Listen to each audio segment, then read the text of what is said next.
Selamat berjumpa kembali dalam Renal Audio Sahabat Seperjalanan. Hari ini adalah hari Rabu 13 November 2024. Tema renungan saat teduh kita dengan judul Roti Tanpa Ragi. Firman Tuhan terambil dalam 1 Korintus pasal 5 ayat 7 sampai dengan ke-8.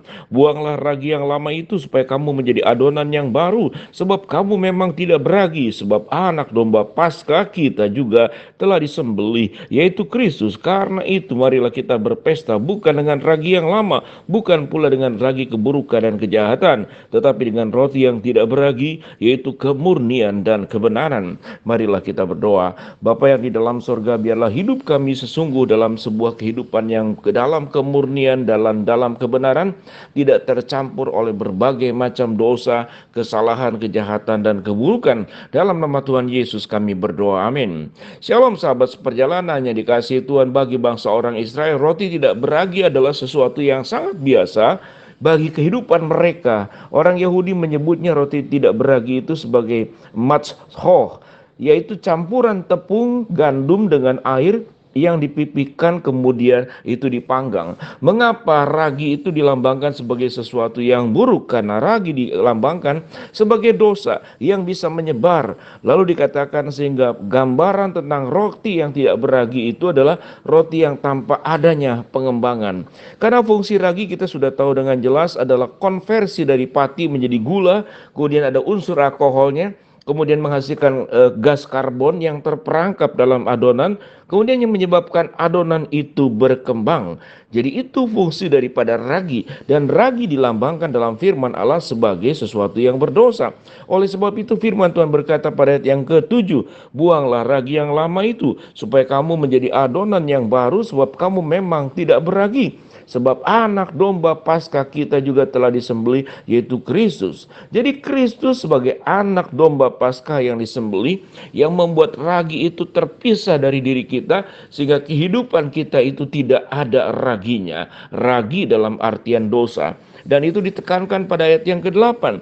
Karena itu marilah kita berpesta bukan dengan ragi yang lama, bukan pula dengan ragi keburukan dan kejahatan, tetapi dengan roti yang tidak beragi, yaitu kemurnian dan kebenaran. Ragi digambarkan dan dilambangkan sebagai keburukan dan kejahatan, sedangkan roti yang tidak beragi disebut sebagai kemurnian dan kebenaran. Pada titik dan bagian ini kita bisa memahami ragi adalah sesuatu yang buruk. Ragi di dalam artian dan perlambangan adalah sebagai keberdosaan, keburukan dan kejahatan yang kita harus buang ragi yang lama dan kita menjadi roti yang tidak beragi.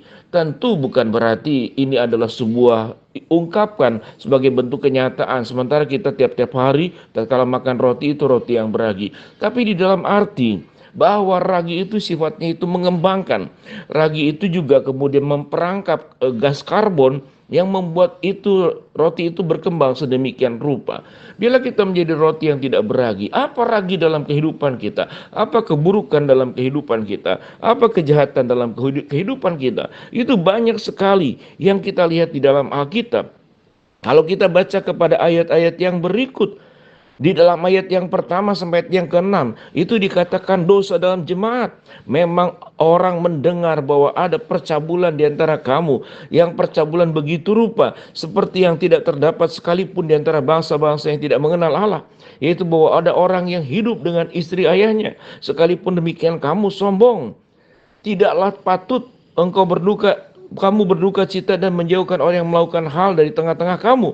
Sebab aku sekalipun secara badari tidak hadir, tetapi secara rohani hadir. Aku sama seperti aku hadir, telah menjatuhkan hukuman atas dia yang telah melakukan hal yang semacam itu.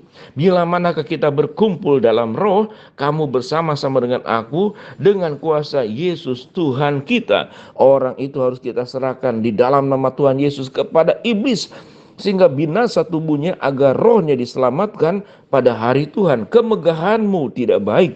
Tidak tahukah kamu bahwa sedikit ragi menghamirkan seluruh adonan? Kita melihat bahwa sedikit dosa itu bisa menghamirkan seluruh adonan. Dosa-dosa besar itu dimulai daripada dosa-dosa kecil. Dan Paulus menegur tentang dosa dalam jemaat, yaitu dosa percabulan. Bagaimana ada orang yang hidup dengan istri ayahnya. Jadi ada pernikahan, ada percabulan, ada hubungan fisik yang bukan pada tempatnya, yang bukan kepada hak miliknya. Tentu hubungan fisik itu hanya terjadi kepada suami dan istri, tidak terjadi kepada aspek-aspek yang lain. Itulah yang disebut dengan roti yang tidak beragi. Tatkala kehidupan kita dicampurkan dengan dosa-dosa, baik itu percabulan, baik itu dosa karakter, kesombongan, keangkuhan, baik itu kemudian dosa hawa nafsu, karena ingin menjadi kaya, kita menjadi orang yang menekan, merampas, berkorupsi, menipu, melakukan tindakan-tindakan kriminal, membunuh, menyingkirkan orang yang bisa kemudian membuat kita tidak bisa naik dalam kedudukan tertentu. Segala cara dilakukan, segala cara itu dihalalkan. Itu yang disebut dengan dosa. Itu yang disebut dengan ragi yang bisa menempel kepada setiap orang percaya. Dan kita ingat dikatakan bahwa ragi sedikit saja bisa menghamirkan seluruh adonan. Perbuatan-perbuatan dosa yang besar selalu dimulai daripada dosa-dosa kecil. Dimulai dari yang sifatnya itu menyicil. Dimulai daripada mencoba-coba. Lalu bisa menjadi pelaku pembuat dosa yang sangat besar. Kita melihat, jadi katakan ragi sedikit saja bisa menghamirkan seluruh adonan. Sehingga dalam kehidupan ini tidak boleh ada sedikit pun ragi kejahatan, ragi keburukan yang ada dalam diri kita. Oleh sebab itu firman Tuhan berkata, biarlah kita menjadi roti yang tidak beragi. Itu kemurnian dan kebenaran. Tatkala kita hidup memiliki karakter-karakter ilahi, menjadi manusia baru, dijauhkan daripada berbagai macam dosa yang kita bisa lihat dalam Keluaran pasal yang ke-20. Yaitu dosa meninggalkan Allah, menyebut Allah dengan sia-sia, dosa tidak menguduskan hari Sabat, dosa tidak menghargai orang tua, tidak mengasihi keluarga yang menjadi berkat buat kita. Dosa apalagi? Dosa membunuh, dosa berzina, dosa mencuri, dosa bersaksi dusta, dosa menginginkan hak milik orang lain. Itu yang disebut dengan ragi yang menghamirkan seluruh adonan. Apa dampak sebuah kehidupan dalam kemurnian dan kebenaran? Maka kita akan menjadi orang yang bersih dari seluruh kotoran. Kalau gambaran yang lebih realis adalah bagaimana mungkin kita makan nasi, makan makanan yang sudah dihinggapi lalat, yang sudah dilewati oleh kecoa, yang di dalamnya kemudian ada kotoran tikus di dalamnya.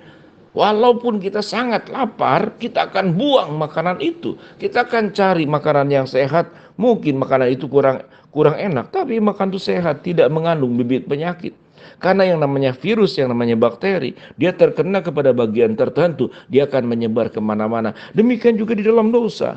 Dosa itu tidak boleh diberikan kesempatan sedikit pun membuka pintu hati kita sedikit saja kepada dosa, pikiran kita, perasaan kita, maka akan menghamirkan seluruh tubuh kita. Kita akan menjadi pembuat dosa dari mulai kecil-kecilan menjadi pembuat dosa-dosa besar.